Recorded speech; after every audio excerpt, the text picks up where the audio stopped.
मंगलम भगवान वीरो मंगलम गौतमो गणी मंगलम कुंद कुंदार्यो जैन धर्मोस्तु मंगलम सर्वमंगल मांगल्यम सर्वकल्याणकारकम प्रधानं सर्वधर्माणां जैनं जयतु शासनं। मैं नमो तीर्थनायक को, नमो ओंकार वाणी को, नमो उन कुंद प्रभु को जिन्होंने ओंकार धारण की। अहो उपकार जिनवर का, कुंद का दिव्य वाणी का, जिन कुंद ध्वनि दाता उन कहान स्वामी का। चिदानंदिक रूपाए जिनाए परमात्मने, परमात्म प्रकाशाय नित्यं सिद्धात्मने नमः।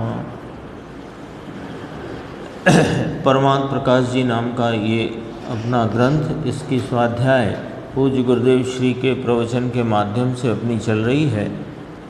और आज इस ग्रंथ की 46वीं गाथा के भावार्थ का स्पष्टीकरण अपन ने गुरुदेव श्री के प्रवचन में सुना। भावार्थ में बात को और भी गहराई से व्यक्त किया गया, जिसका स्पष्टीकरण गुरुदेव श्री ने किया है। अपन देखते हैं, ये शब्द आया ना, देखो ये संस्कृत का ही पढ़ते हैं पहले। तम एवत्थम भूत लक्षणम परमात्मानं मनसि व्यवहारम मुक्त वा जानी ही। यानी यह तम एव ऐसे ही, उस ही लक्षण से जो परमात्मा कहा गया या परमात्मा बताया है, मनसि व्यवहारम मुक्त वा जानी ही, उसको मन से सर्व व्यवहार से मुक्त होकर जानो। वीतराग, तो व्यवहार से पेज नंबर बताना है, ठीक है, 508 नंबर पेज है। वीतराग निर्विकल्प समाधौ स्थित्वा भाव यत्तीर्थम यत्तीर्थः। यह भाव का भावार्थ इति अर्थ, ऐसा आया ना। क्या भावार्थ आया कि वीतराग निर्विकल्प समाधि में स्थित होकर सर्वलौकिक व्यवहार को छोड़कर इस परमात्मा को ही जानो, ऐसा आया ना। तो उसमें कैसा है परमात्मा, वो तो कल आई थी चर्चा कि जो संसार और संसार के कारणों से रहित है। पांच प्रकार के परावर्तन रूप संसार और उसके कारण रूप जड़ कर्म, उनसे जो भिन्न है शुद्धात्मा, ऐसे लक्षण स्वरूप आत्मा को, तुम परमात्मा को सर्वलौकिक व्यवहार को छोड़कर निर्वीतराग निर्विकल्प समाधि में स्थित होकर जानो। ये आया ना। अब उसके आगे और कहा, शुद्धात्मानुभूति विलक्षणेन संसारेण बंधनेन च रहिता। च शब्द लगा के मैंने और सुनो, और सुनो। क्या और सुना रहे हो साहब?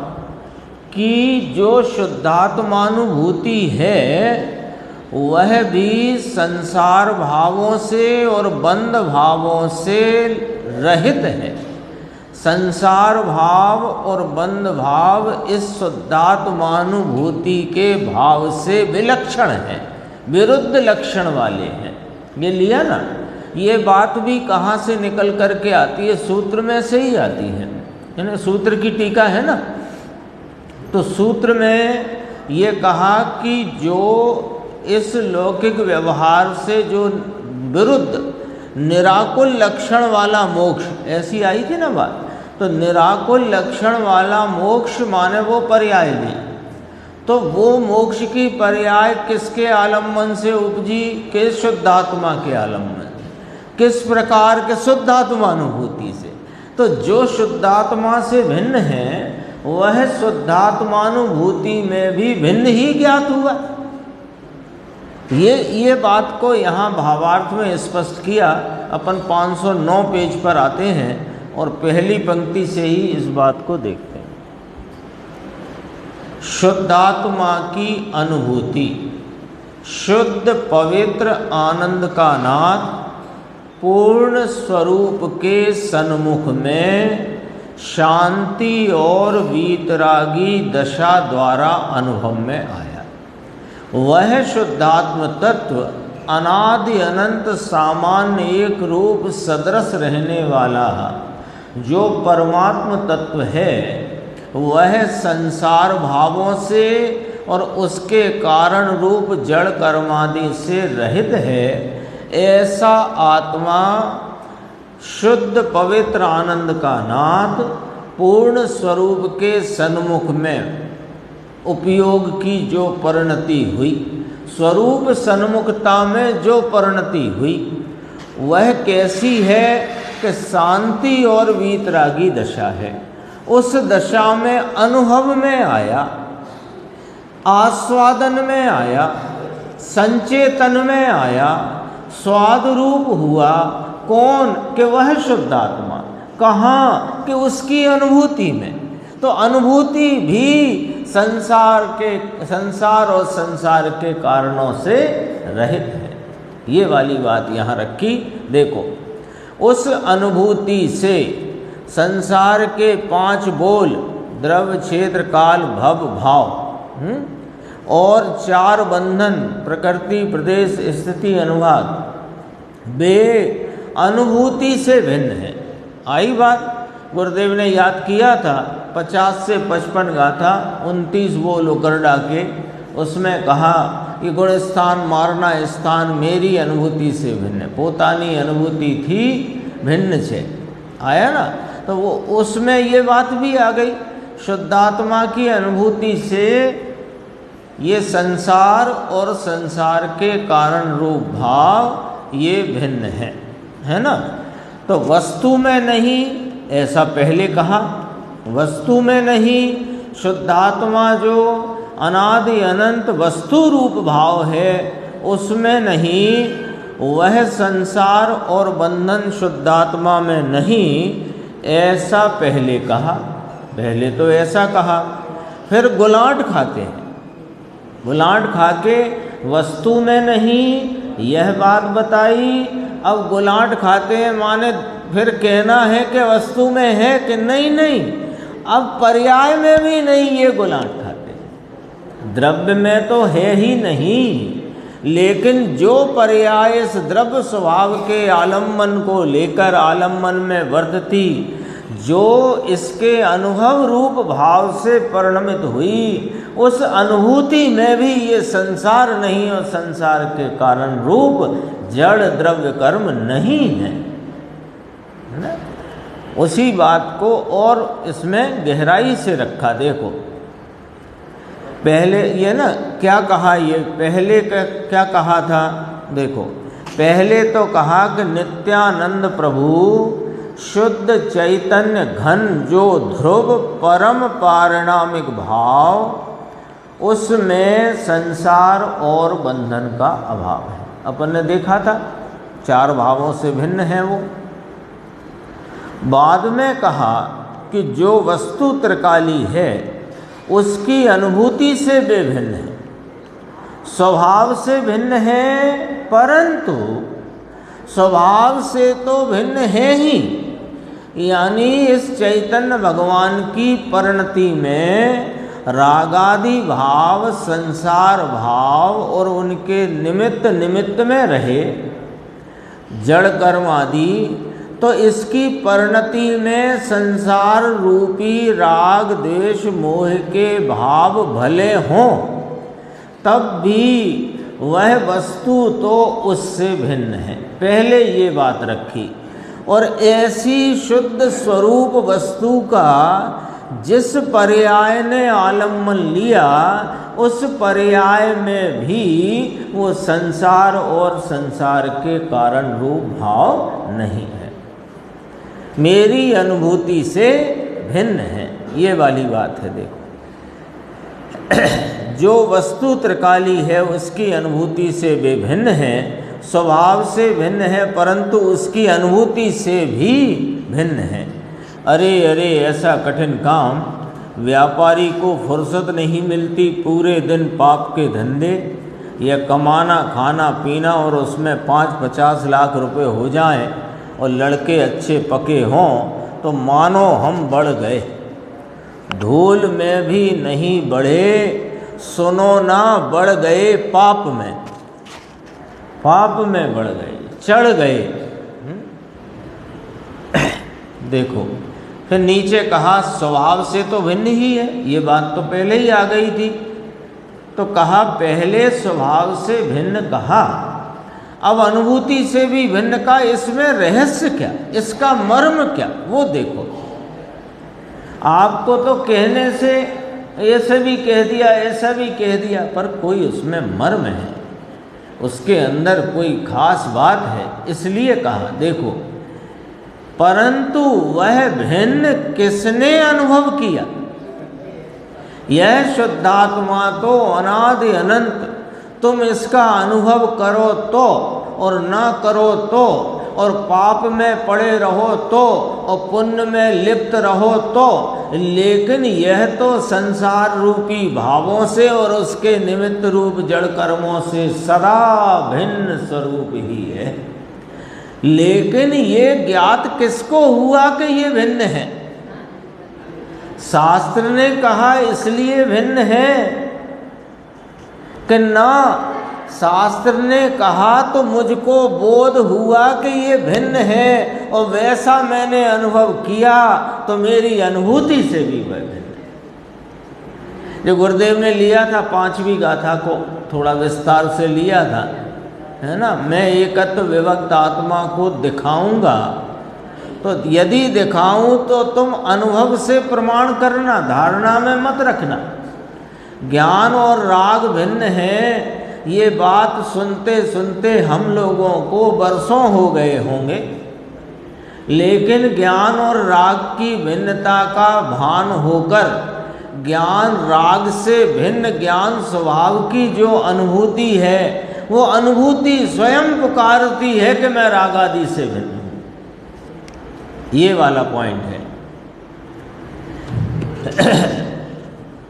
वह भिन्न किसने अनुभव किया? अनुभूति से भिन्न जाना, यह भिन्न है, वह जाना किसने? वस्तु जो है चिदानंद भगवान आत्मा, उसमें संसार और बंधन का अभाव है, परंतु उस बंधन का और संसार का अभाव जाना किसने? भगवान ने जाना, आचार्य भगवंतों ने जाना, ज्ञानी धर्मात्माओं ने जाना, और कहा हमने सुना।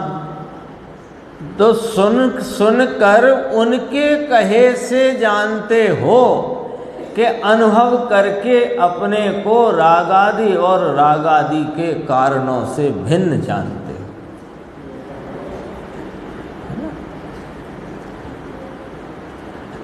वह अंतर्मुख होकर अनुभूति की। देखो, पहले अभी सीधी सच्ची बात है, इसमें उलझन की कहीं बात नहीं है कि यह जीव अनादि से अपने स्वरूप से बेभान है, अनजान है।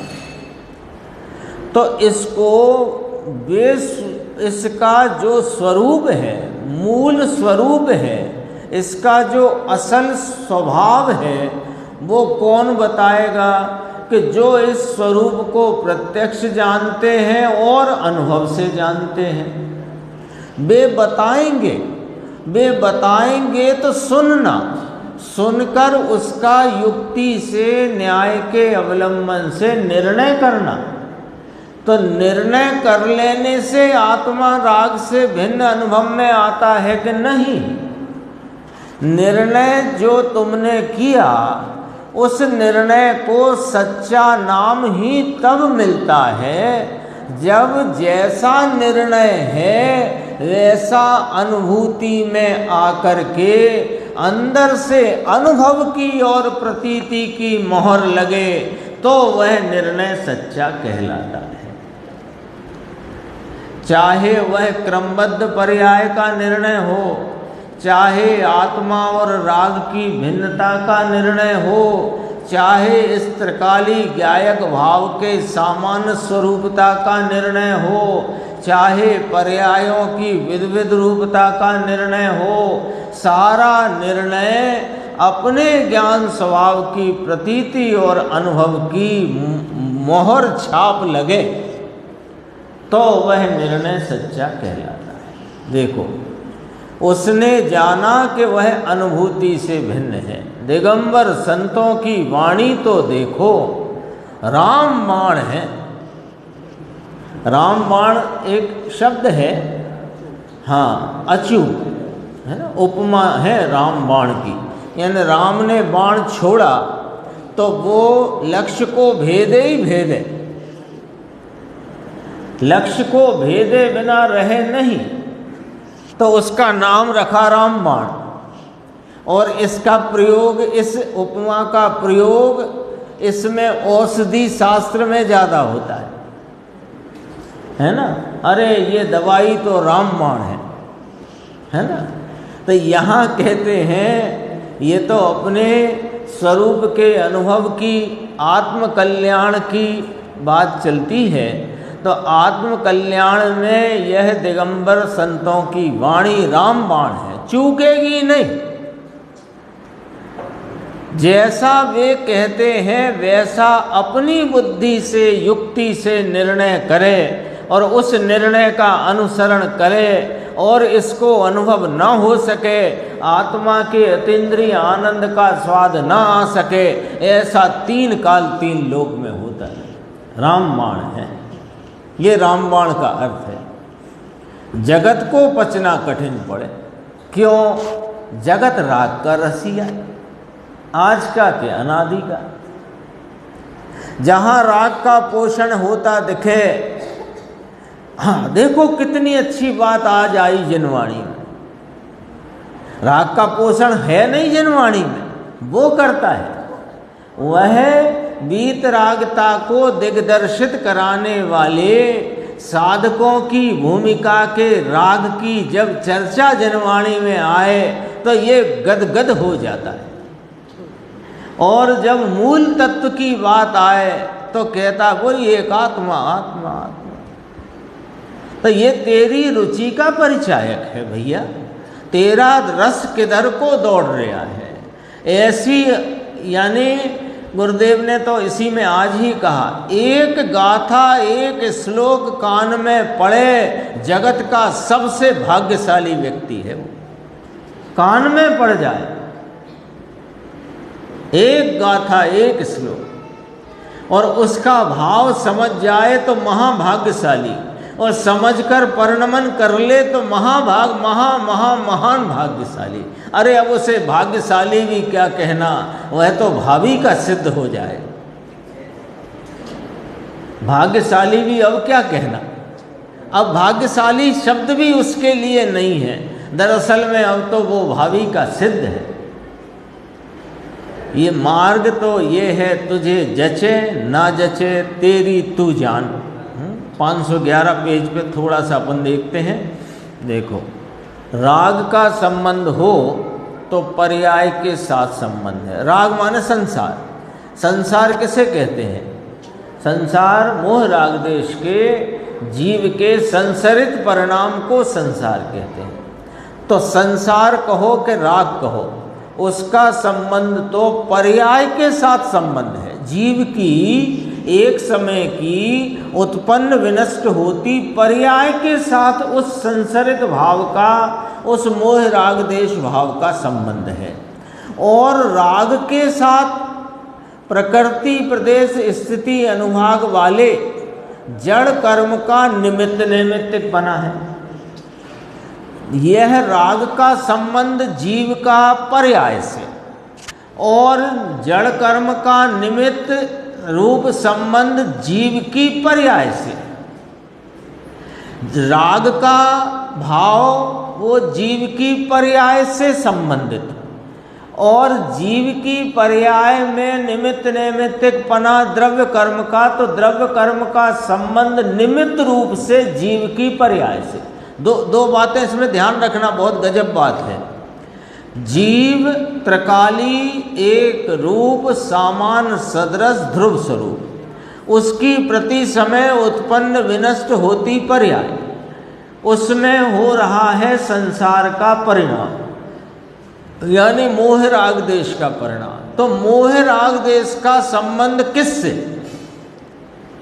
मोह राग देश का संबंध किससे? कि जीव की पर्याय से, जीव से नहीं।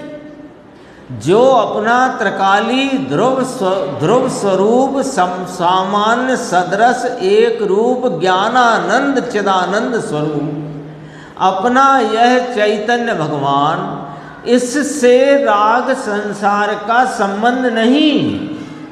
राग संसार, राग कह रहे हैं सरल भाषा में संसार को ही मोह राग देश का।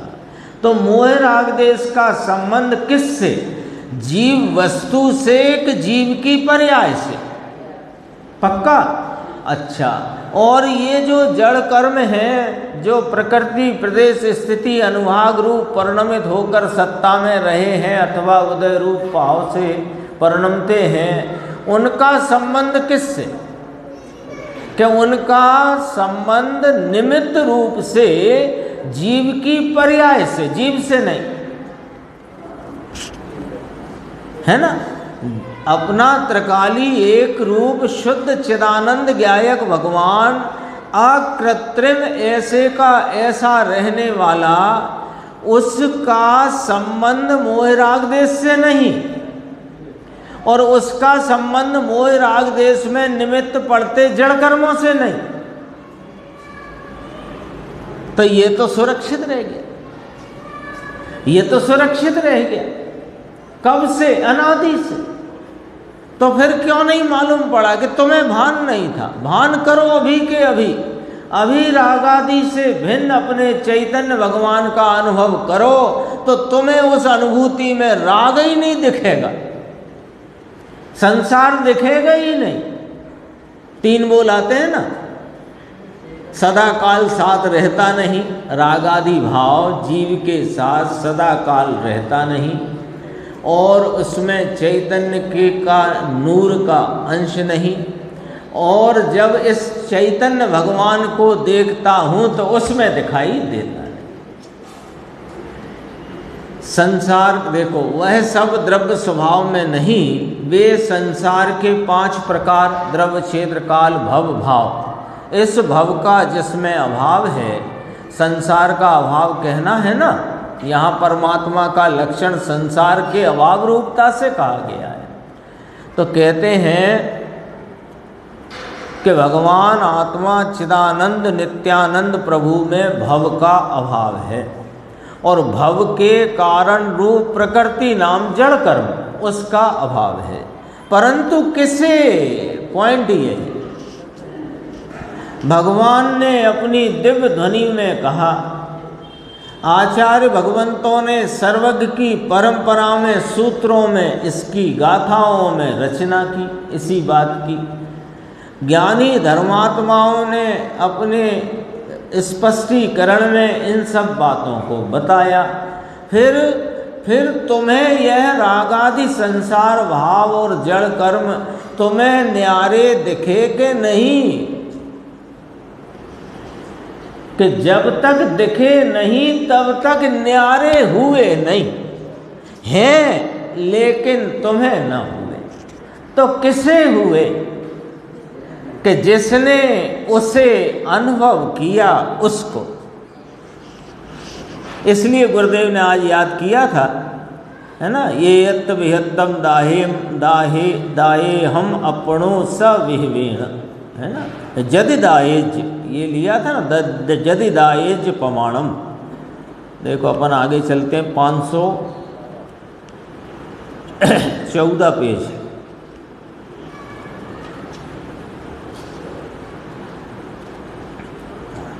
हाँ, एकदम नीचे से देखेंगे इसका जो अंतिम भाग है भावार्थ का। एव अनाकुलत्व लक्षण सर्व प्रकार उपादेय भूत, है ना, ये इसका भावार्थ है गाथा का। एव शब्द पहले ही आ गया, एव माने ही, है ना, तो उसको यहाँ वाक्य रचना में पहले ले लिया। एव अनाकुलत्व लक्षण, अनाकुलत्व लक्षण जो मोक्ष और उसका कारणभूत यह शुद्धात्मा ही, एव आ गया है ना, वह शुद्धात्मा ही उपादेय भूत, वह ही उपादेय भूत, भूत माने है, भूत माने है अंतिम लाइन। मोक्ष सुख साधकत्वात्, साधकत्वात्, मोक्ष सुख कैसा है, अनाकुलत्व लक्षण, सर्व प्रकार से उपादेय भूत है। कौन? मोक्ष सुख। वह साधकत्वात्, उसको साधने के कारण रूप, साधकत्वात्, त्वात् माने कारण, साधकत्वात् उपादेय, कौन? ये शुद्धात्मा। मोक्ष सुख के उपादेय माने प्राप्त करने का कारण भूत कौन है? यह शुद्धात्मा। अंतिम लाइन है सर्व प्रकार, कथनचित कोई लो भैया, कथनचित राग से लो और कथनचित इससे लो कि भैया वीत राग का मार्ग अनेकांत है ना, तो कथनचित राग से और कथनचित वीतरागता से ऐसा लो। तो वीतराग के मार्ग में तो ऐसा भी नहीं, जगत में भी ऐसा नहीं कि थोड़ा जहर और थोड़ा अमृत मिला के पियो तो जीवन चल जाएगा। लिखा है कहीं? कोई मानता है ऐसा? राग कौन है? अमृत के जहर। विष्कुंभ कहा, आचार्य भगवंतों ने कहा, है ना। ये अनेकांत नहीं होता भैया, ऐसे अनेकांत नहीं होता कि ये भी और ये भी। तो अनेकांत कैसे होता है कि ये ही और ये नहीं, यह ही वह नहीं। देखो अभी देखो, अकेला शुद्धात्मा वह सर्वथा उपादेय है और राग वह सर्वथा है। लो बोलो, आ गया कि नहीं आ गया? नहीं नहीं, राग साधक की भूमिका में तो रहता है, तो साधक की भूमिका में उसकी भूमिका के अनुसार का राग उपादेय रखो, अन्य राग हे कर दो। जो अन्य राग है वो हे कर, जैसे मुनिराज की भूमिका है, वे तो 3 कषाय चौकड़ी की अभाव रूप प्रचुर स्वय संवेदन की मोहर छाप वाले उत्कृष्ट साधक मुनिराज, उनके श्रृंगार आदि का भाव नहीं है, वस्त्र के ग्रहण करने का भाव नहीं है, तो उनको वस्त्र ग्रहण का भाव है, श्रृंगार का भाव है और नग्नत्व का भाव उपादेय, ऐसा है क्या? बात को समझो। राग कितना है? सर्वथा है। तो ठीक है, साधक को होगा ऐसा, आत्मार्थी को क्या समझना कि आत्मार्थी को वो ही समझना जो साधक ने समझ लिया है। बहुत सिंपल बात है। आत्मार्थी के लिए अलग कोई भूमिका नहीं बनाई जाती है। आत्मार्थी को क्या करना कि जो साधक ने किया सो करो, है ना। आपका बच्चा IIT में निकल गया तो पड़ोसी का बच्चा क्या करे कि जो IIT में निकलने वाले ने किया सो करो, नया क्या करना। तो जो साधकों को हे है वही आत्मार्थी को हे, और जो साधकों को उपादेय है वही आत्मार्थी को उपादेय। देख लो, पहली पंक्ति है, अंडरलाइन है, आपके सामने है। अकेला शुद्धात्मा वह सर्वथा उपादेय है और राग वह सर्वथा हे है। और ये तो आ गया है अपने, कल आ गया था, आज फिर आ गया, कल आया, उसे भी देखेंगे। अभी देखो, राग के रुचिकर जीव को आत्मा हे है। जिसको राग में रुचि है उसे आत्मा हे है, और आत्मा के रुचिवान को राग हे है। आ गई बात? सीधी सीधी है कि नहीं बात? ऐसी बातें हैं। यह परमात्म प्रकाश में आ गया है कि जिसे राग की रुचि है उसे आत्मा हे है, और उसे आत्मा उपादेय नहीं है। हे है माने उपादेय नहीं है। ये वाणी कैसी, और ऐसा कहे कि आत्मा उपादेय है और राग हे है। सबसे पहले जो बात कही थी, ये जो राग को उपादेय रूप मानता है, किंचित उपादेयता, कल 3 शब्द कहे थे, वे फिर कहते हैं, इसमें भी आ गई। राग का रुचिवंत होना, राग में लाभ बुद्धि रखना, राग में किंचित उपादेयपना रखना, यह सब जिसको वर्तता है वह राग में जागृत है, यानी व्यवहार में जागृत है, निश्चय में सोता है। अपने आत्म कार्य में वो अचेत पड़ा है। कल आई थी बात, वही बात यहाँ आ गई, उसे आत्मा हे है। अब देखो, कल जो बात आई थी उसमें थोड़ा ऐसा लगता है, किसी किसी को संशय है कि यह बात इस प्रकार नहीं है जिस प्रकार कल करीब 7 मिनट वो चर्चा चली थी। तो वैसी नहीं है जैसी चली थी चर्चा, या कि वह ज्ञानी की बात नहीं है। हुआ क्या, सुन लो। अभी इसमें लिखा, व्यवहार में जो जागता है वह निश्चय में सोता है। ये व्यवहाराभासी मिथ्या दृष्टि की मुख्यता रखकर मिथ्या दृष्टि का कथन है। समझना बात, जो व्यवहार में जागता है वह निश्चय में सोता है, यह जो कथन है ये मोक्ष पाहुड़ गाथा 31 में ये बात आई है। अभी उसे भी देख लेंगे। तो व्यवहार में जागृत है वह निश्चय में सोता है, ये व्यवहाराभासी की मुख्यता से मिथ्या दृष्टि का कथन है। फिर अगली पंक्ति में कहा कि निश्चय में जो जागता है वो व्यवहार में सोता है, उसने व्यवहार छोड़ दिया है। कहा ना, तो ये निश्चयाभासी का कथन नहीं है, ये ज्ञानी साधक का कथन है। कि कोई ऐसा लगा ले कि व्यवहार में सोता है, व्यवहार में जागृत है, सो निश्चय में सो रहा है, ऐसा व्यवहाराभासी मिथ्या दृष्टि। और जो निश्चय में जाग रहा है और व्यवहार में सो गया है, छोड़ दिया है, सो निश्चयाभासी मिथ्या दृष्टि। ना ना ना, ऐसी बात ही नहीं है। यहाँ व्यवहाराभासी निश्चयाभासी की बात नहीं, व्यवहाराभासी की मुख्यता लेकर भले कहो, पर है मिथ्या दृष्टि की बात प्रथम पंक्ति में, और द्वितीय पंक्ति में ज्ञानी साधक की बात है। वह अपने आत्म कार्य में प्रवृत्त है। चर्चा इस पे अपन कल 7 मिनट की करीब कर चुके हैं, और उस चर्चा का मूल भाव अपन फिर पुनः याद कर लेते हैं। व्यवहार में जागने का अर्थ क्या है ना। अभी अपन जब देखेंगे मोक्ष पाहुड़ की टीका और उस पर गुरुदेव के व्याख्यान के अंश, उसमें तत्पर शब्द का प्रयोग किया। जो व्यवहार में तत्पर है।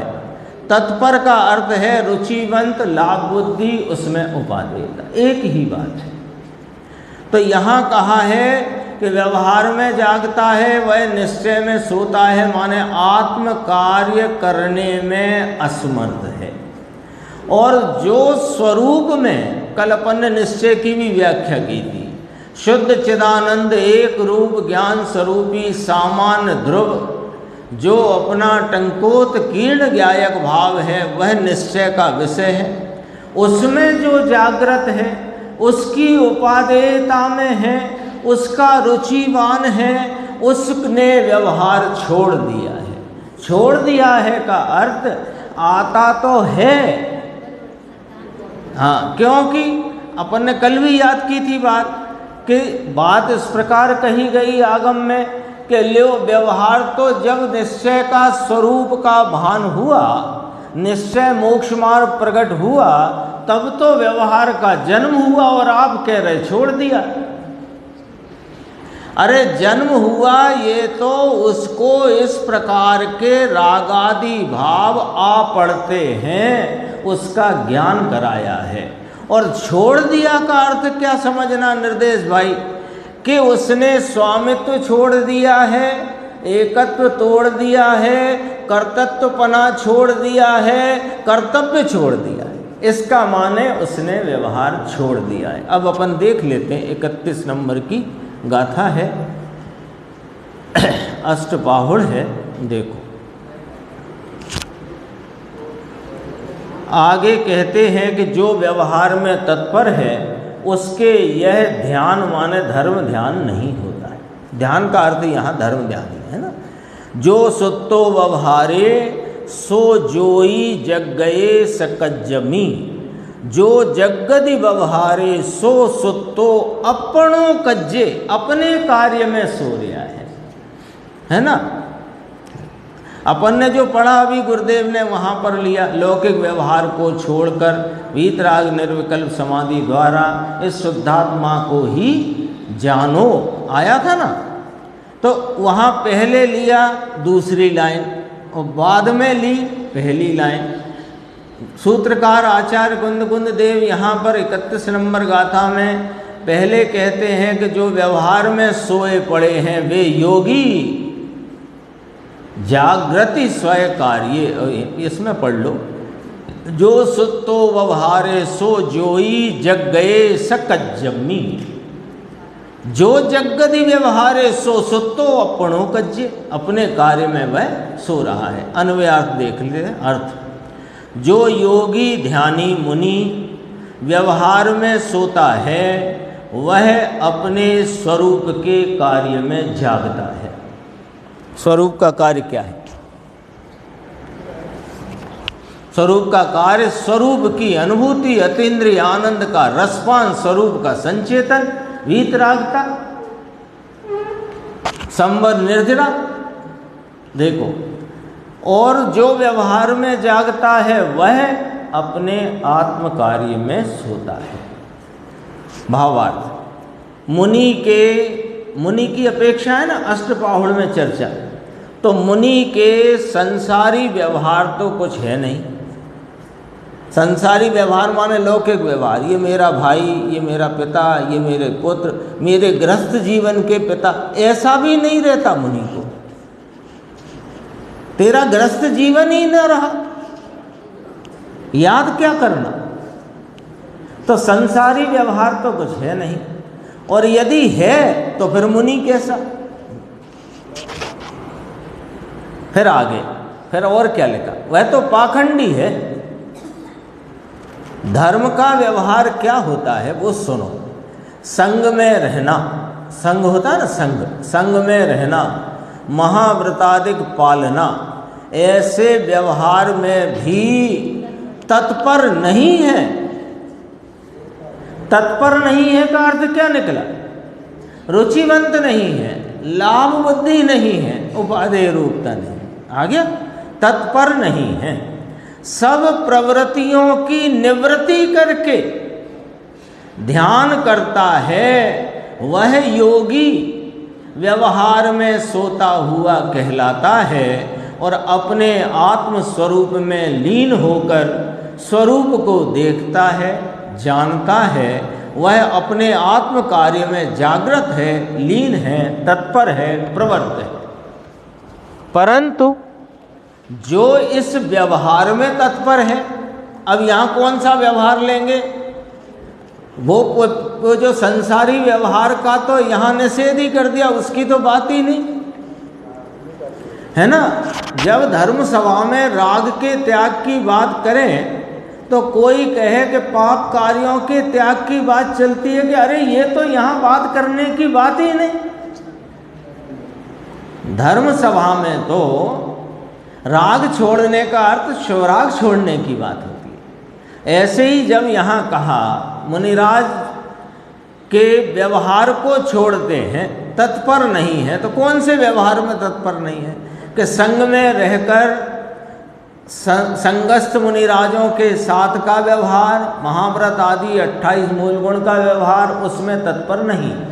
अब पलट के बात करी, जो इस व्यवहार में तत्पर है, सावधान है, स्वरूप की दृष्टि है नहीं, वह व्यवहार में जागता हुआ कहलाता है, वह अपने कार्य में सोया पड़ा है। इसमें गुरुदेव का व्याख्यान भी देख लेते हैं।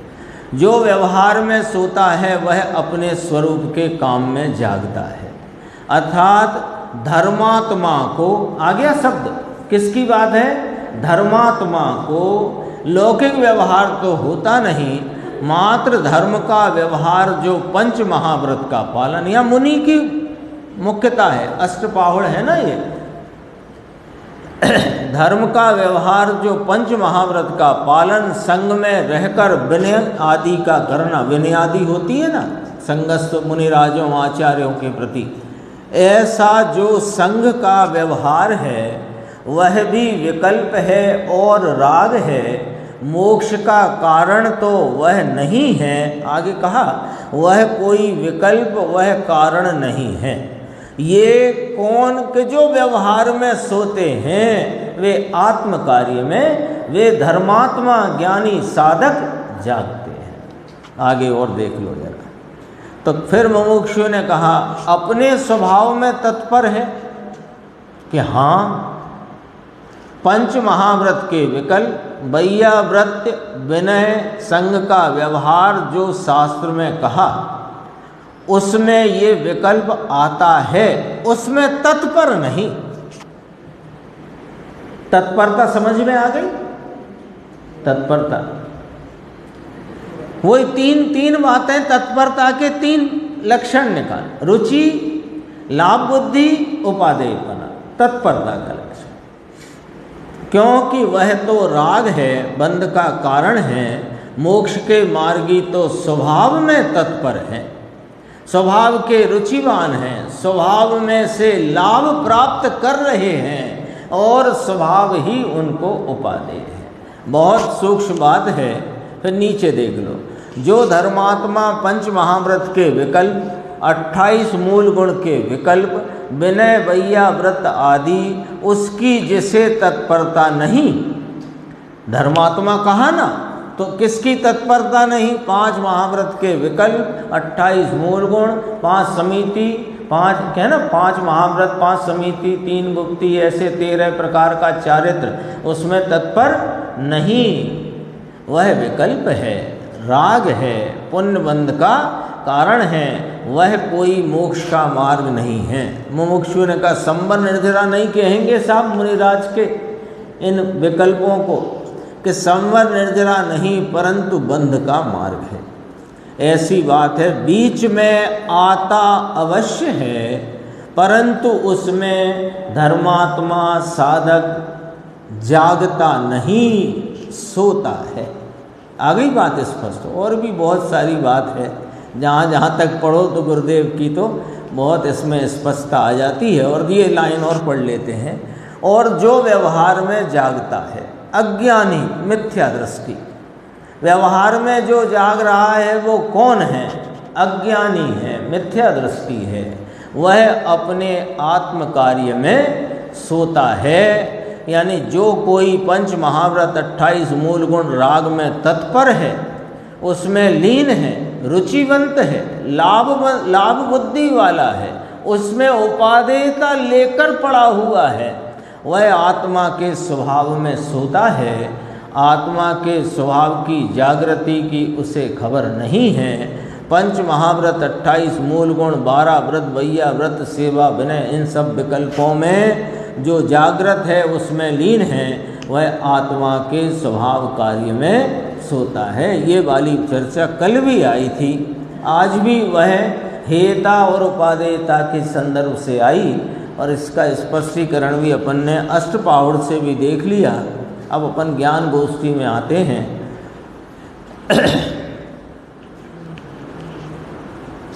और अपना इसमें चलता है विषय क्रमबद्ध पर्याय से संबंधित जो प्रश्न उत्तर हैं उनकी चर्चा अब प्रारंभ है। अभी तक जो चल रही थी चर्चा परमात्म प्रकाश की 46 नंबर की गाथा, उस पर गुरुदेव श्री का स्पष्टीकरण उससे संबंधित चल रही थी, क्योंकि अपनी ज्ञान गोष्ठी पहले से चली आ रही है, तो जब तक ये चल रही है तब तक इसका अपन पूर्णता इसकी करेंगे।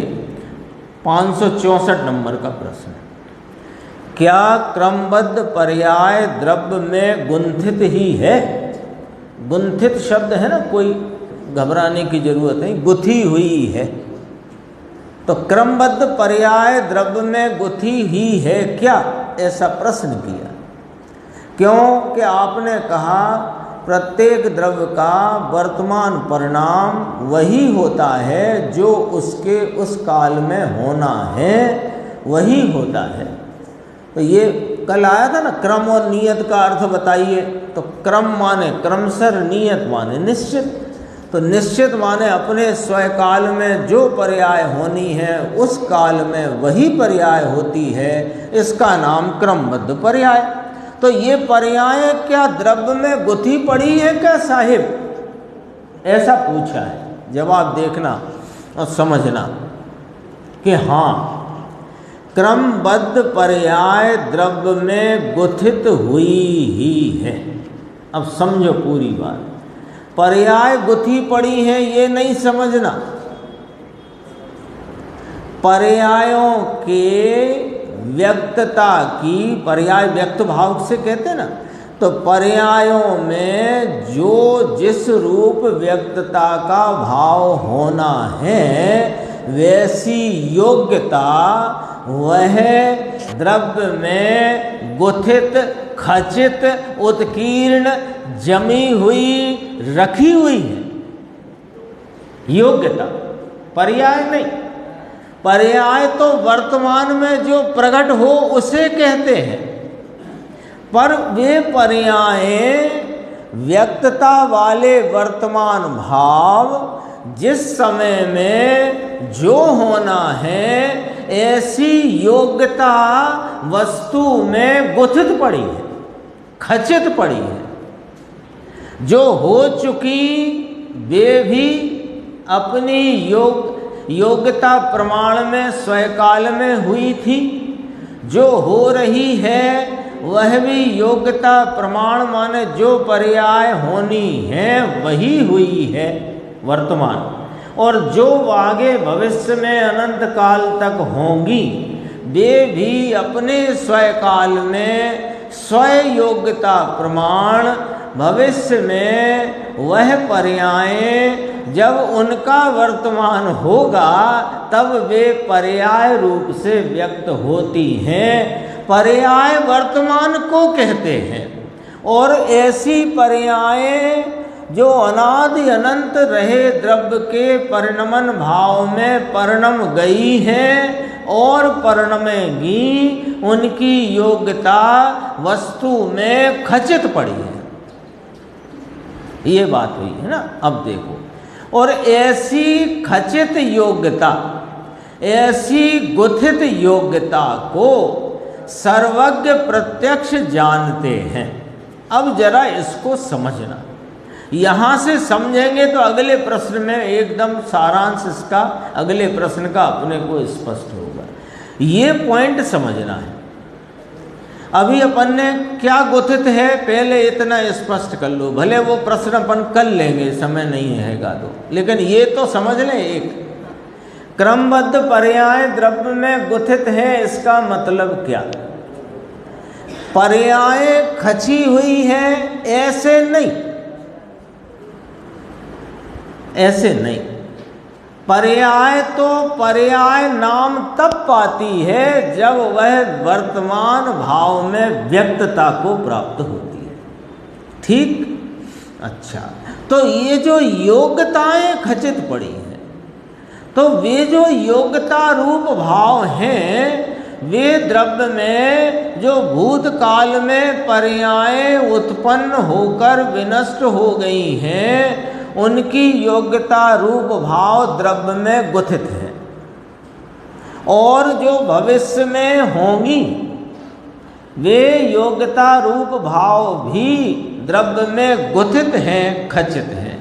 इसी को कहते हैं पर्याय कां गई के पारिणामिक हो गई। आती है बात, पर्याय परिणम गई तो पारिणामिक हो गई। इसका अर्थ आ गया समझ में? माने पर्याय नहीं रही, उसका पहला अर्थ नंबर, अर्थ का पहला पॉइंट कि वो पर्याय नहीं रही, तो चार भावों में से उसका नाम कट गया और वह द्रव्य में उसकी योग्यता के थी, वही परिणमी थी। ऐसे ज्ञान के प्रति नियत हो सके ऐसे भाव से रही योग्यता रूप। अब जरा बात गंभीर आती है। सर्वज्ञ इसे प्रत्यक्ष जानते हैं।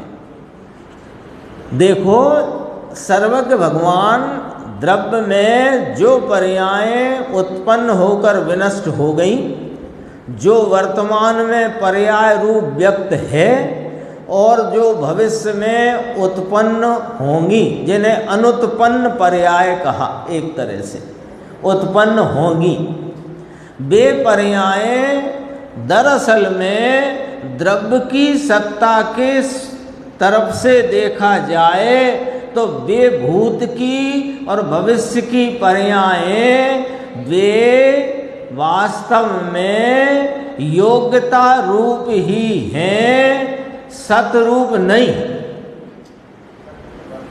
ठीक है? लेकिन सर्वज्ञ देव उस वस्तु को, उसकी समस्त योग्यताओं को प्रत्यक्ष जानते हैं। अब जरा बड़े मजे की बात है, देखो समझना। ये समझ में आ गई बात तो अगला प्रश्न तो बिल्कुल पानी पानी हो जाएगा।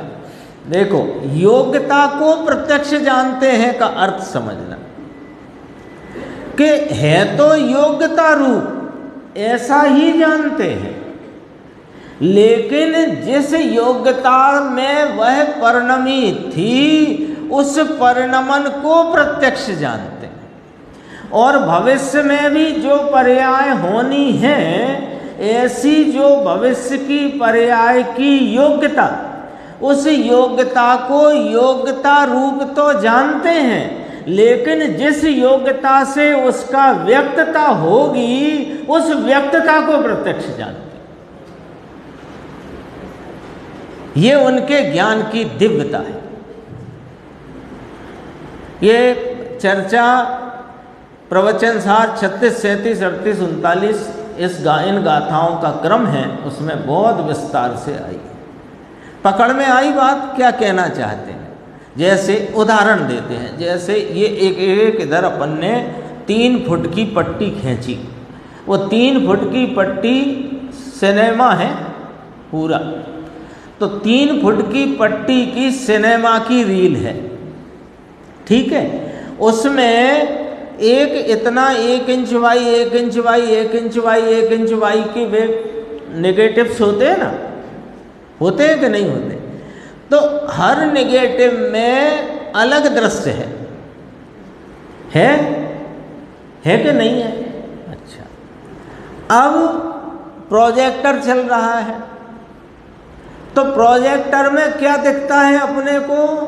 जो वो 1/1 का हिस्सा जो प्रोजेक्टर की लाइट के सामने आया वो दिखता है, लेकिन वो जो रील है जो ऊपर से खुल रही है और नीचे घड़ी हो रही है, अब 3 फुट नहीं पूरी बात करते हैं, तो वो रील एक ही है ना, और उसमें जो सीन दिखाए जा चुके हैं वे भी रहे हैं, और जो सीन दिखाए जाएंगे वे भी रहे हैं।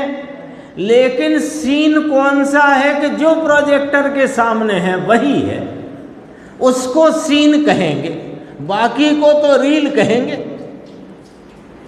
ठीक है, तो वो उसमें वैसे भाव पड़े हुए हैं।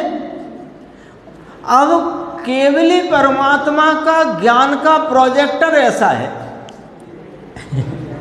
कि वो प्रोजेक्टर के बल्ब के सामने आए बिना ही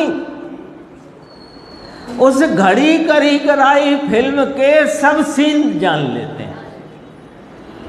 ऐसा है बस, इसका नाम है केवली भगवान अपने ज्ञान में तीन काल की पर्यायों को वर्तमान वत प्रत्यक्ष, वर्तमान जानते हैं, ये नहीं लिखा, देख लेना आप किताब में किसी में भी, वर्तमान वत प्रत्यक्ष जानते हैं। ज्ञान में प्रत्यक्ष हुआ है इसलिए प्रत्यक्ष कहेंगे, वर्तमान नहीं है तो भी वर्तमान वत माने। अब हम तो वही सीन देख पा रहे हैं जो सामने प्रोजेक्टर के आ गया, लेकिन वे तो पूरी फिल्म की फिल्म उनके ज्ञान में सीन रूप से जानने में आ रही। ये उनके ज्ञान की दिव्यता है। देखो ये बात अपन पढ़ रहे थे। अब निम्न दशा वालों को ये प्रत्यक्ष नहीं है, अपन तो वो प्रोजेक्टर के भरोसे हैं। फिर भी पर्याय क्रमबद्ध ही होती है, ऐसा अनुमान ज्ञान से ज्ञात होता है। जैसे कि भाई साहब मुकेश जी पहले ही वो सिनेमा देखे आए थे, तो इनने हमसे कहा कि 1.5 घंटे बाद एक ऐसा सीन आएगा, तो वो 1.5 घंटे बाद ही आएगा। अब उस सीन की तालाबेली हम पहले से करें तो मूर्खचन, वो 1.5 घंटे बाद ही आएगा तो 1.5 घंटे बाद ही आएगा। तो ऐसे ही जो पर्याय जिस समय प्रकट होनी है वो पर्याय उस समय ही प्रकट होगी। तुम्हारी बेचैनी से अकलाहट से कुछ होने वाला नहीं है। लेकिन यह बात हम अपने अनुमान ज्ञान में निर्धारित कर सकते हैं कि जिस द्रव्य की जो पर्याय जिस समय उत्पन्न होनी है वही होती है, ये निर्णय अपन कर सकते हैं। शेष चर्चा